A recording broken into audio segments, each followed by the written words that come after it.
Well, tonight was especially important for a number of candidates on the stage during the debate. One of them, Congresswoman Tulsi Gabbard, made it count. She became the top trending candidate on Google. Congresswoman Gabbard joins me now. Thanks so much for being with us. How did you feel it went for you tonight?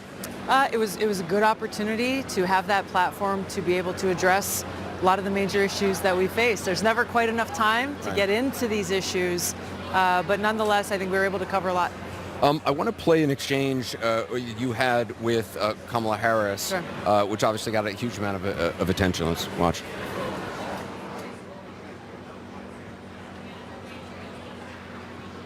I want to bring the conversation back to the broken criminal justice system that is disproportionately negatively impacting black and brown people all across this country today.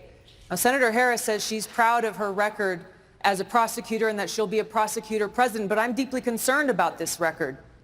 There are too many examples to cite, but she put over 1,500 people in jail for marijuana violations and then laughed about it when she was asked if she ever smoked marijuana.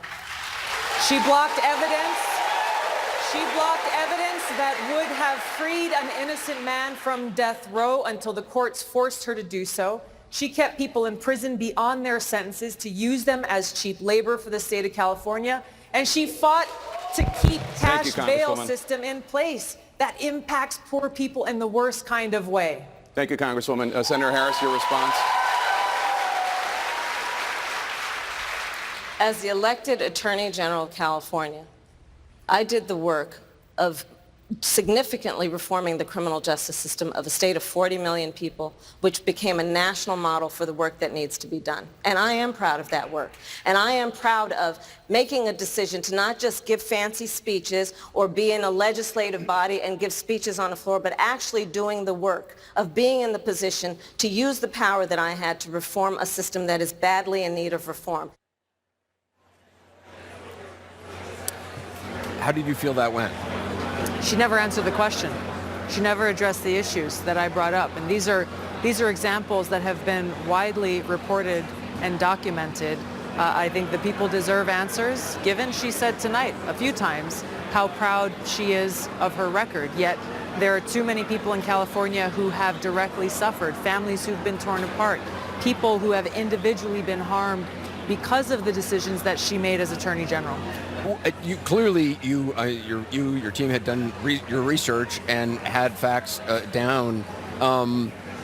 Was your plan always to focus on her, or did you have other plans to focus on other people if the opportunities came up? No, I didn't come into this with that kind of tactical strategy. Obviously, we're aware of the different positions that other candidates have taken, and given the opportunity, discussing this incredibly important issue of criminal justice reform, one where now there is bipartisan support to actually bring about the kind of change that we need to see. People like Kamala Harris need to be held accountable for their record, not for something that she said or did 50 years ago. This is something that she did in her last job before she was elected as a U.S. Senator. In terms of health care, where are you on the spectrum of, We've been hearing a lot about that. Yes, Medicare for all, Yeah. or improve Obamacare. Yeah. Where are you? Well, first, let me just say our objective has to and must be making sure that no person, no American who is sick in this country should go without care because they can't afford it. That's why I have been and continue to be a supporter for Medicare for all that would guarantee that health care, that quality health care for every single American in this country. I also believe, like every other developed country in the world that has universal health care, that there is a role for private insurance to play for those who want it. Do you think for those who are embracing taking away private insurance from people, ultimately, is that just strategically, politically, a non-starter? I don't know about the politics of it. I just think about it from the perspective of people, of the American people, that if all of a sudden you are taking away their choice, that's not a very American thing, in my opinion. I think our responsibility as leaders is to meet the challenge and address the problems that people are facing, that they are suffering because of big insurance and big pharma's influence over our healthcare system for so long, how they are profiting on the backs of sick people. So let's do our job, try to bring down the cost of healthcare in this country that's exorbitant, make sure people can get the quality care they need, and if they still choose that that's not what they want, they can go get the private insurance. I asked Kamala Harris about that exchange. She certainly seemed, I don't know, I guess surprised that I think she was not expecting that from you. The only thing really she said about you is she said that you were essentially an apologist for Bashar al-Assad, that you would never criticize him as a dictator or a murderer. I think it's unfortunate and a disservice to voters in this country that she resorts to cheap smears rather than actually addressing her record, the issues that I've raised, and the fact that she said she is proud of this record. If that's the case, then voters deserve to hear about why she's so proud of the lives that she has negatively impacted, the families that she's torn apart in California. If voters are wondering, what is your take on Bashar al-Assad, what do you say? My take is one of a soldier, where I've seen the cost of war firsthand. In Iraq, serving in a medical unit every single day, confronted with that high human cost of war. So I will never apologize for doing all that I can to prevent more of my brothers and sisters from being sent into harm's way to fight counterproductive regime change wars that make our country less safe, that take more lives, and that cost taxpayers trillions more dollars. So if that means meeting with a dictator or meeting with an adversary, absolutely, I would do it. This is about the national security of our country. I understand that position. Do you consider him a torturer or a murderer? That's not what this is about. I don't defend or apologize or have anything to do with what he has done to his own people. But if you're president of the United States, it's fine if you want to meet with somebody, but there's traditionally a role of the president of the United States calling out human rights abuses overseas.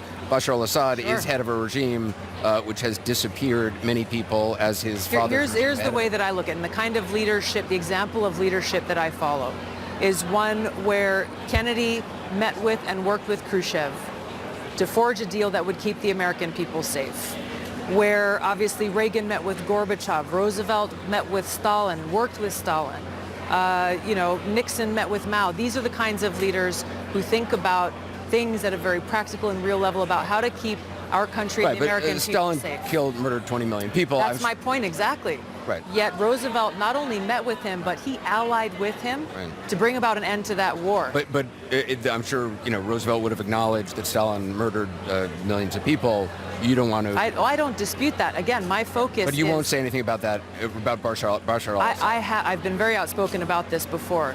These are things that are being used as detractions away from the central issue, which is we are still waging a regime change war in Syria today. We still have troops in Syria today, troops who are dying. That's my focus. That's why I'm running for president, to bring about this sea change in our foreign policy. I hadn't planned to go down this road, but I understand the not wanting to get involved militarily, and certainly as a veteran, you have more of a right than anybody to talk about that and have an opinion about it. Just on a factual basis, Bashar al-Assad is a murderer and a torturer. Do you not agree with that? I don't dispute that. You don't dispute that. Okay. You said something on the stage that really I found very powerful, and I think people who do not have who have not served overseas, who do not have a loved one currently serving, who have served, understand.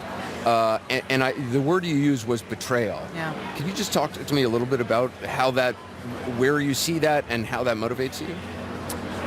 This is something that I've lived, and so many of my brothers and sisters in uniform have suffered the consequences of leaders who have lied to us as an excuse to go and wage a regime change war, to topple a dictator.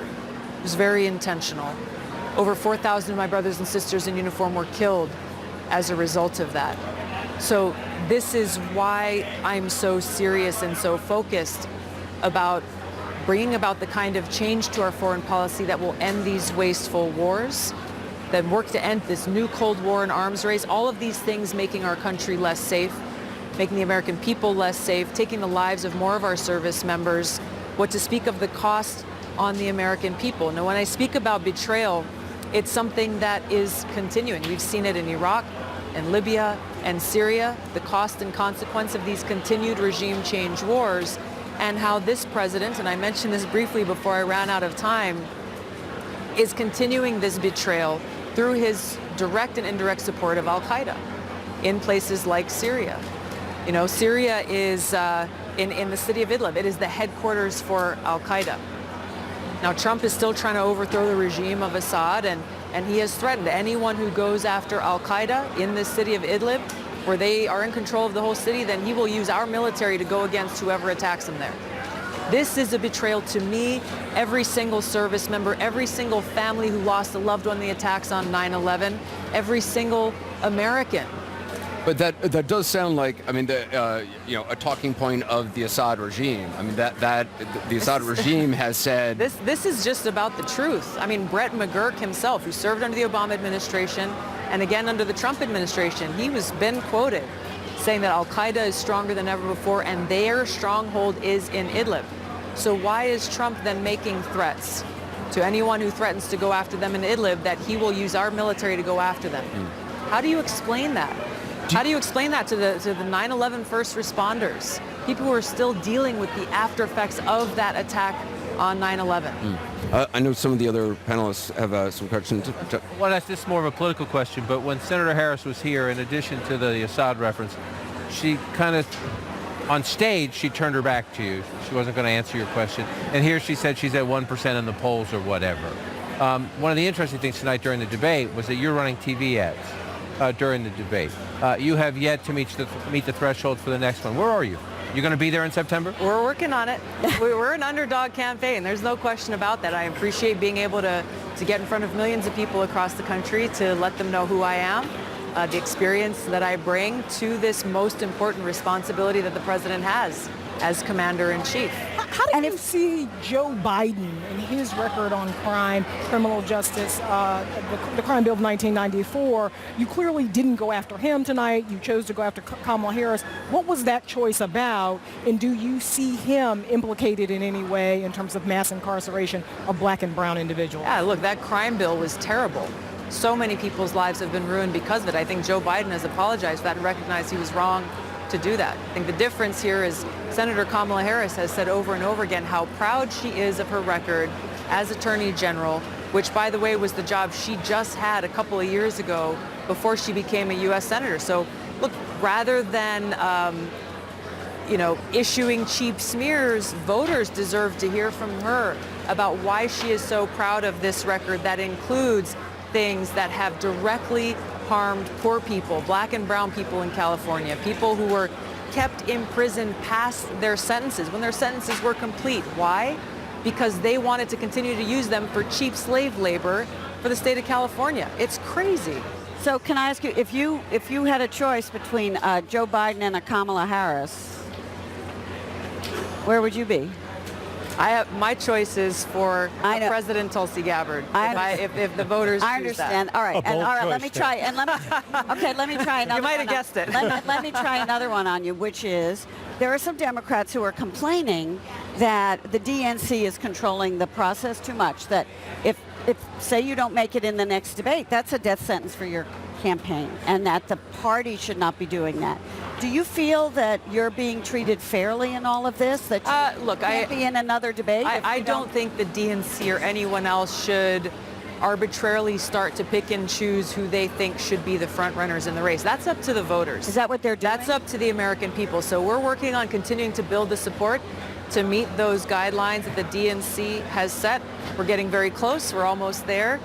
So for anybody who's watching at home, Tulsi2020.com, even $1 will help us get across that finish line of 130,000 individual contributions. Congresswoman Gabbard, appreciate your time. Thank you. Thank you so Good to much. see you. Appreciate it. We're going to take a short break coming up. Biden supporter and Atlanta Mayor Keisha Lance Bottoms joins us ahead. We'll be right back.